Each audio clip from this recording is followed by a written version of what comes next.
people that we usually don't hear. What I want to move to now is in time when history got changed once more. And that is when, if I may please, this is when the people called the Moors came out of North Africa and went into the lands that we now call the European countries. There was no European country that they did not touch. I repeat, there was no European country that they did not go into.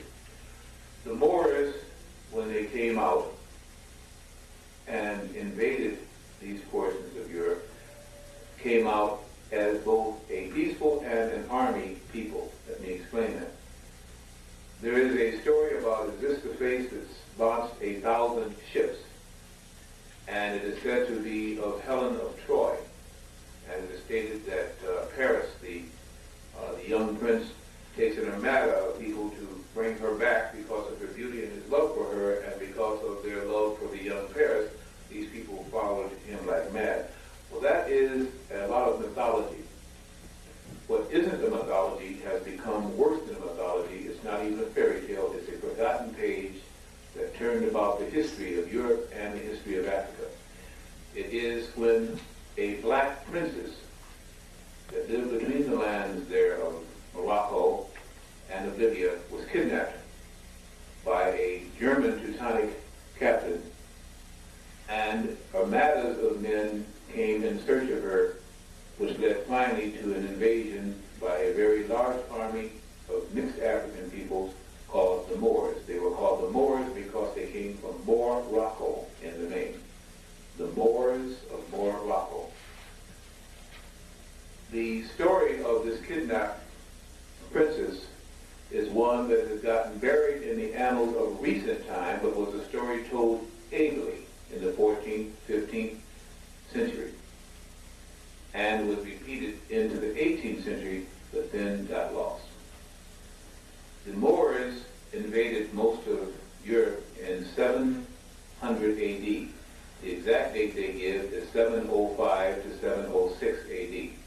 However, the Moors stayed in many of these lands for 40 and 50 years and left seeds there in the form of children, and their bloodline still is infused into many of the European peoples. The princess, and I want you to remember this because I doubt that you will hear this story anyplace else, and as in most of the classes that I give that are unique with the subject matter, I suggest you go research it, and if you find it to be a lie, or if you find it cannot be supported, or if you find that it is erroneous, please come back and tell me, because I will be the first one to try and change that part of it if it is so. This is a story of how Europe got its name.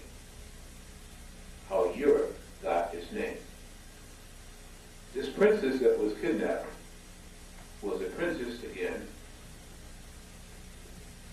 Europa.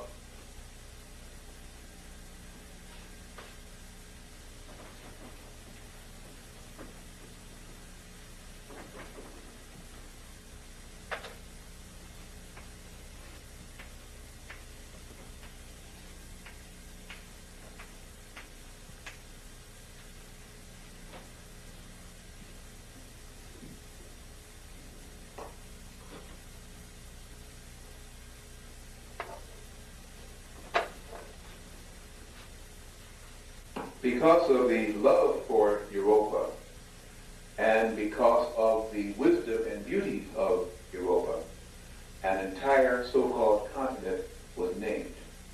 The continent of Europe was named after a black woman. I repeat, the continent of Europe was named after a black woman, the Princess Europa. If you will check very closely into most of not only the Balkan states, but of the states west of the Ural Mountains, and again, you will find that they talk about Air Europa, not Air Europe, Air Europa. They still have European airlines. And many of the globes and maps, the topographical ones that came out in the 60s and even the early 70s still carried Europe.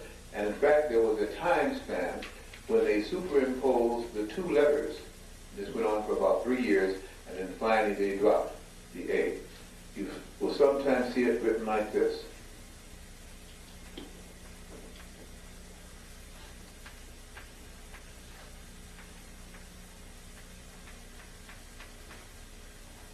Okay? And then they made a distinct change, dropping the A and changing it to E, and then they took off the A here. And you had Europe, or what once was called Europa. They still have many things throughout Batavia, and as they say around the area of Austria, and so they're still called Europa, and they still have Air Europa Airlines. All the old maps carried this old spelling, and then when they changed it, the spelling would look like that. Named after a black woman. Win money on that one.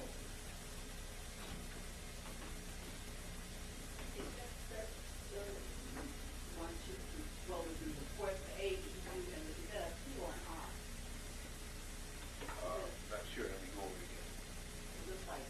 Here? Europe, EU. Okay. Oh, you're right. I missed it. EUR. Europe. Yeah. Okay. I'm sorry. Thank you. Europe and Europa.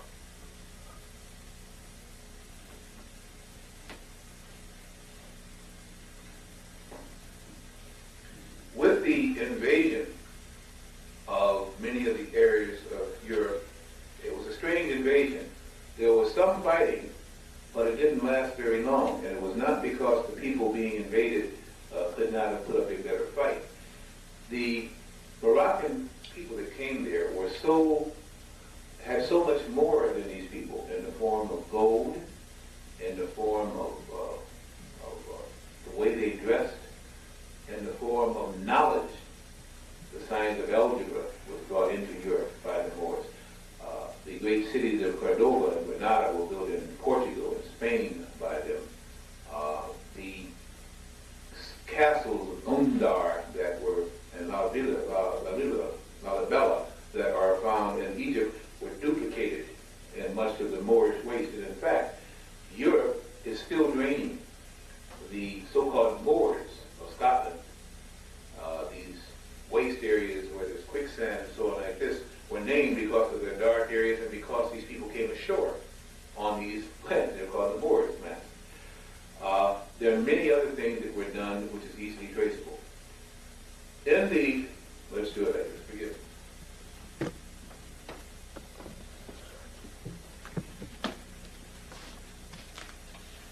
In a book called Nature Knows No Color Line, again by J.D. Rogers, there are a set of pictures which I want to share with you. Rogers went over to Europe, and one of the things that is interesting about Europeans is they believed in coats of arms. Coats of arms was a way that a family crest or a family symbol and the history of that family, that we call now the genealogy, could easily be traced by remembering their first prominent male ancestor. And from that, tracing from that year that that coat of arms was drawn, they each drew up some kind of way that represented a crest or that coat. And then it was usually sealed in wax or was some way or another preserved for time so that these people could understand their most prominent ancestor and the lineage that came after him, and it always was a male.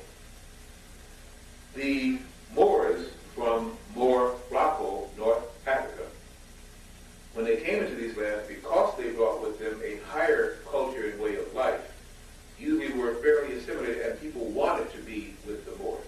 This is very unique because in most cases of invasion, especially, the women resent the men that kill their men, resent the men that come in and take over indigenously and so on and so forth. But they had first come in for a while as traders, and then when this event happened and they actually began to spread throughout the land, there was very little resistance to them.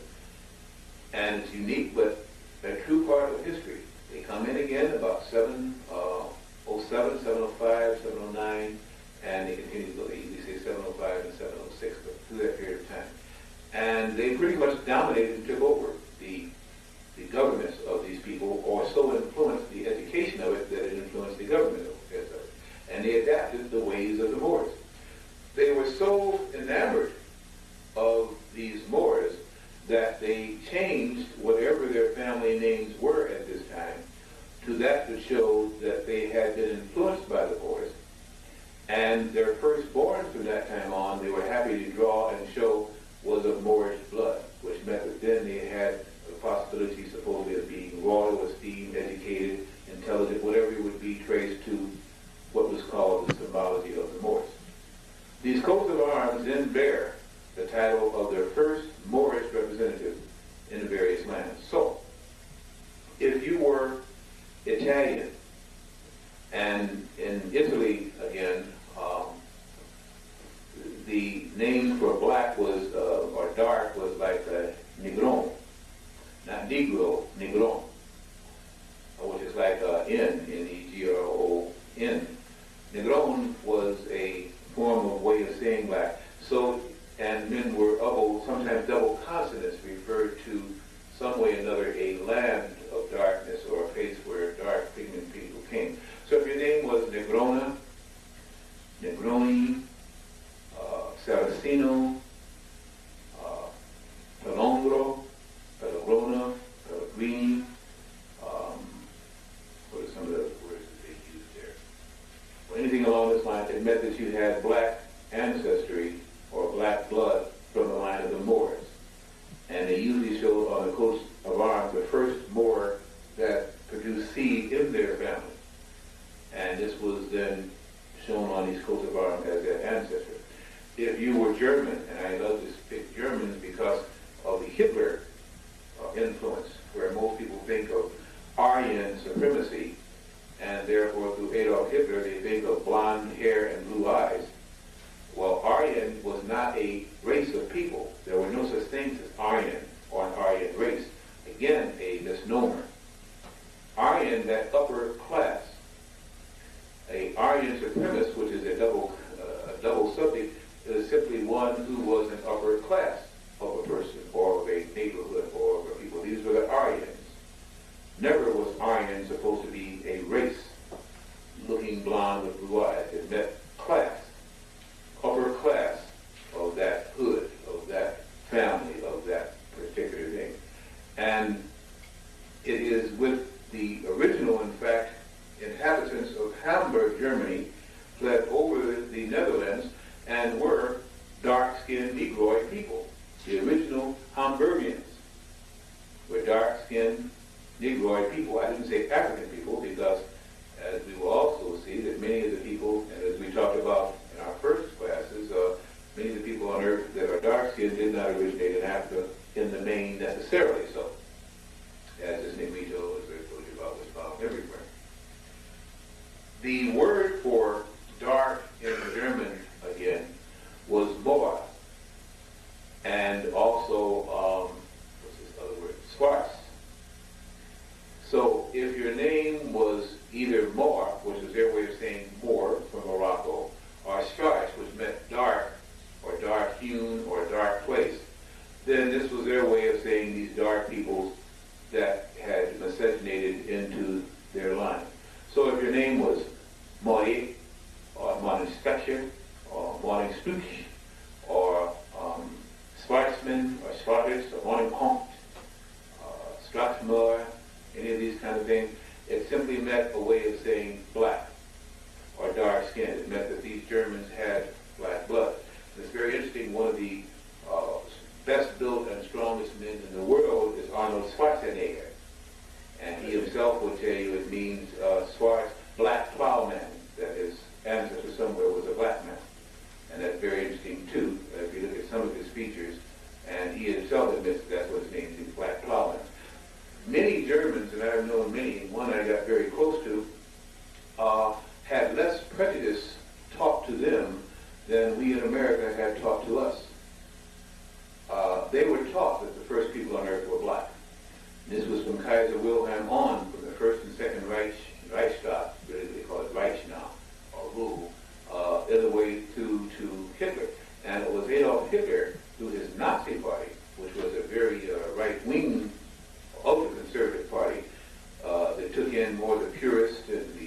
fanatics along with these young men in the colleges and universities who needed something to bandy about, and put together this whole cloak and collage, which Hitler himself didn't believe in because, of course, Hitler had blonde hair and blue eyes, didn't he? Didn't he? No. Oh, didn't he? Okay. By the way, that was not his name. Adolf Hitler's real name was Adolf Schicklgruber. Adolf Schicklgruber. He took the name Hitler after his astrologer, when his astrologer died. His astrologer was called Hitler, and he believed very much in astrology and in metaphysics. And he changed his name, Schicklgruber. Like a sickle and a Gruber.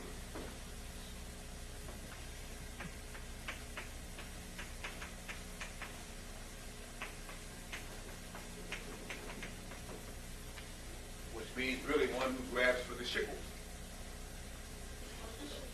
Money, currency. Among some of the ancient so-called, well, not ancient, so-called Jewish people. Money grabber. Schicklgruber. Now, Hitler, of course, was the name of his astrologer. I don't know what Hitler means. If you were English and your name was Blackman, can't be any more expressive than that, can you? Now pronounced Blackman. Or your name was Morrison, son of a Moor. Moorian, child or children of a Moor.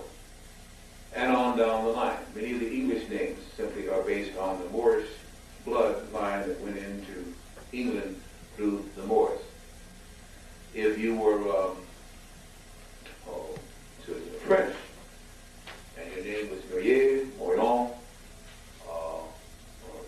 or one of the English, Italian names, Morelli, that's another one, Morelli, any of the Moorish not mentioned, and that's the English, French again, Moricund. And a very interesting one, Lenoir, which doesn't sound at all French, but is. The Lenoirs were a very rich, industrial black family in France. And in fact, much of France's industrial might came from the Lenoirs. Now, when you tell France that the reason why they have technology now is because of the Lenoirs and black people coming from North Africa, some will understand it, some will never believe you, but it's all true. Again, like I say, you do research, and I think you'll find it may be true. The same thing with if you're Portuguese, your name was Azambule, or El Carde, or El Morin. It's the same thing again. It's a way of saying black. It's their way of referring to either black complexion, or from their word for the Moors, or one of the cities that the Moors came from. And they were quite proud. In the book, Nature Knows No Color Line, are page upon page of such scrolls. It even shows here Negroes, again, from ancient Greece, and of course they use the word Negro here, but it shows, again, Melanis, the mother of Delphos, where we get our word melanin. And it shows again the black Greek mother of Delphos, and of course Delphos was one of the tributaries of the gods, or to the gods. And that's where we get our word melanin, and Melanesian islands and so on. But to go into some of the coats of arms,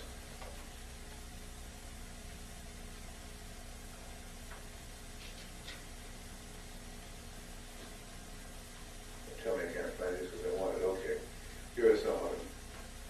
These are some of the ones from Germany, the coats of arms showing the black presence and the names that started in the year that this Moor or so was then to the black lines. And these are European coats of arms, look like almost a collage of from Africa, if you would. Here's one from, these are overall Germans there. It's Central European. Here's one, German families again with Negro origin. Moritz is another one. Morowitz, I would say it's Moor. Guter Mores, Moor again, same kind of thing. Here's one,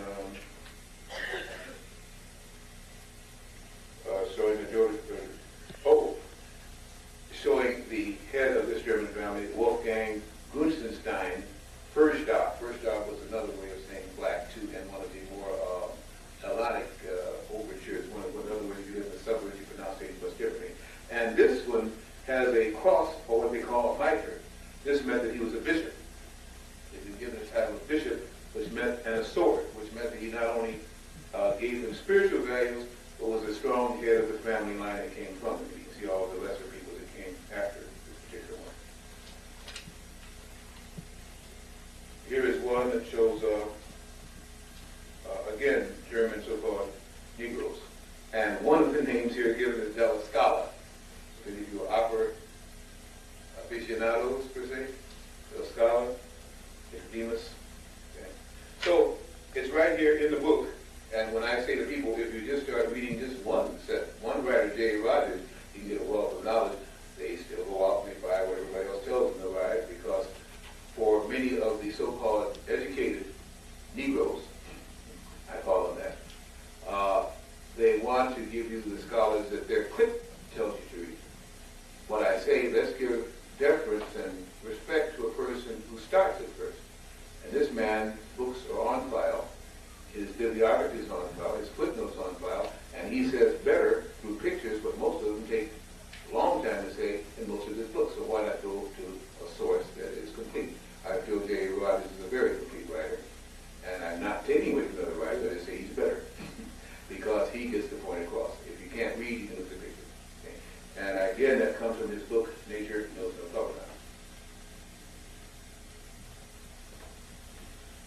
When we also look at the whole concept of European history, we find that there are so many cross lines of melanin carrying capacity, or black skin, or black blood producing capacity, crossing into their family lines, and I want to use about 4 or 5, if you will. We hear about Hannibal, and we hear about Hannibal Hamlin, and we hear about the Hannibal of Carthage that crossed the Alps and came to the back door of Italy. But there was another namesake later. The year that I'm going to, not the one 217 BC, that Hannibal, but the year I'm going to use is 1750. You might want to jot that down. The year is 1750.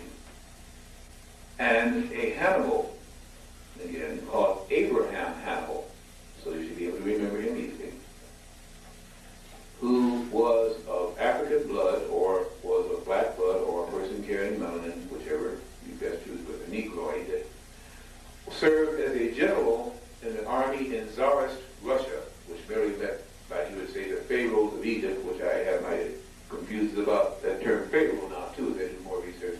But Tsarist Russia simply meant king Russia, ruler Russia. These were the heads, the Tsars of Russia.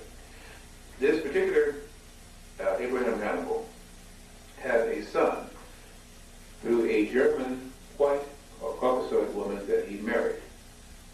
And their offspring then were mixed bloods, if you would, but they were all considered to be Russians.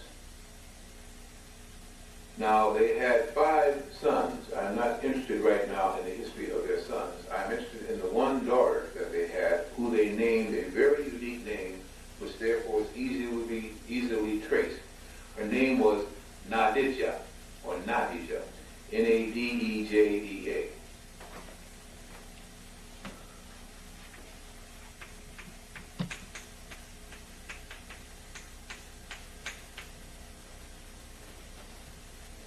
This Nadija, or Nadija, if you would, married a count of Russia by the name of Pushkin, Count Pushkin. They had a son who they named Alexander. Alexander Pushkin became what is known now as the greatest poet, philosopher that Russia has known. He's the one that wrote Eugene Onegin. He's the one that wrote Boris Godunov, so on and so forth. And many people carrying melanin, Negroid people, will not go and see many operas because they feel, well, it's beneath them, or this has nothing to do with their people. This was written by a black man. Okay? Eugene Onegin, Boris Godunov. And within it tells you of the tale of the Moors, especially with Boris Godunov, and it tells you about the succession of kings and so on like that, hidden within this opera. But only discerned, of course, if you understand that he was a black bloodline and knew it. Now, Nadija and Count Pushkin also had a daughter. And the daughter they named Sophie. She therefore was called Sophie Pushkin. Pushkin. Sophie Pushkin became the Countess of Mernberg, M-E-R-N-B-E-R-G. The Countess of Mernberg was Sophie Pushkin, the daughter of Nadija and Count Pushkin in Tsarist Russia. She married Prince Nicholas of Nassau. Prince Nicholas of Nassau. And when the prince was crowned and became therefore the king again, he married her, of course, as a prince. She was his wife as a king, and since he did not have status as a queen, she was simply called, again, a consort. This was the word they used, C-O-N-S-O-R-T, a consort. They had a daughter by the name of Torby, T-O-R-B-Y. This Torby married the Grand Duke Michael of Russia, and Michael was brother to the Tsar, so it went into the highest royalty that Russia had.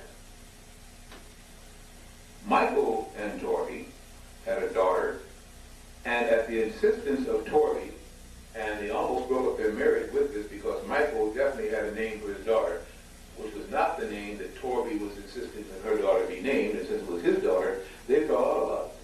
And it was a long time before this name was finally given, and it was given, and I want you to understand about black pride now, or about something about the uniqueness either in Torby. She wanted her daughter to be named Nadija. That's why it's easy to be traced in history. She had it named after their ancient ancestry, one of the first in the black blood line. And therefore, when this Nadija comes up again, almost 2 centuries later, it's easily traceable because the line is then carried on with the unique name of Nadija. This Nadija married Prince George Mountbatten. He was the second Marquis of Milford Haven, a grandson of Queen Victoria of the English royal family, and father of the Marquis of England until the late 1940s, and any bloodline from that, whether they be cousins or what, has black blood there, and now what is called the English royal family. One of Prince George of England's sisters married Tsar Nicholas of Russia, and this made them a Pushkin descendants, also a relative. There's a second interest into the British and French families. Of course, already was in the Russian family. Cuba, C-O-U-B-A, Cornwallis, was a sweetheart for a very long time, and then later on married Admiral Sir William Cornwallis. Admiral Sir William Cornwallis was a brother of Lord Cornwallis, who was the head of the English Admiralty. He was the admiral of the entire English Navy and fleet. She was a black woman, and she later on saved the life